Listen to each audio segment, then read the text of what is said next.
was because I knew nothing when I got started. Right? I mean, you have to remember, I was 19 years old when I started Facebook, right? So, I mean, probably like the same age or younger than most of you guys. I think you would be young for this audience, actually. And I knew nothing about business at all, right? And I didn't even think that I was starting a company. I actually remember when I first came out here for the summer with Dustin because we wanted to learn from Silicon Valley companies. I remember driving up the 101 and seeing all these great companies and thinking to myself, oh wow, these are such amazing companies. Maybe one day I'll start a company. And I'd already started Facebook, right? And it like hadn't occurred to me that was actually, so. How did you learn?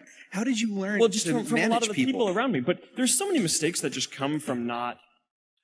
I mean, like I really knew so little at the time. I spent a bunch of time analyzing and reflecting on why it was that we were even able to do it, because all reasons suggest that we shouldn't have been able to do it, right? Because all these other companies had way more engineering power and servers and time and money and all this stuff. And I actually think that this is a pretty instructive thing for anything that you want to go do, because this is the same property is going to be true for anything that you guys start, is that someone else is going to have more resources and be able to do it. The reason why I think we actually ended up being the ones doing it is because we just cared way more about it than everyone else. We always thought that it was this really important thing and really just like felt in our gut, in our heart that we wanted to do it. And, early on there were always these skeptics saying that, oh, this can't be a business. We didn't actually care that much about it being a business early on.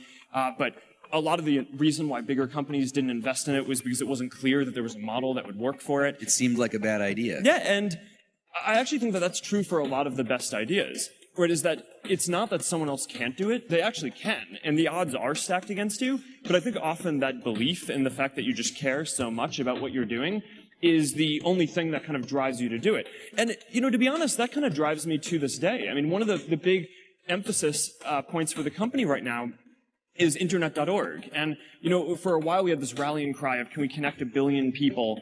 And, when we started talking about that, we thought that was crazy, right? It was way bigger than any service in the world that had been built, and, it was 10 digits long, right? It's like it felt crazy. We'd never get to that.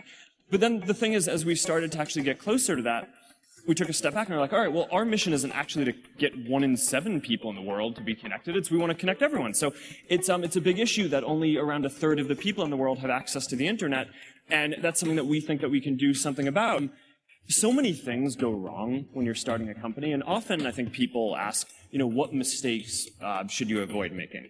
And, my answer to that question is don't even bother trying to avoid mistakes, because you're going to make tons of mistakes, right? And the important thing is actually learning quickly from whatever mistakes you make and not giving up, right? And, I mean, there are things every single year of Facebook's existence that could have killed us or made it so that it just seemed like moving forward and making a lot of progress just seemed intractable. But you just kind of bounce back and you learn. And nothing is impossible. You just have to kind of keep running through the walls.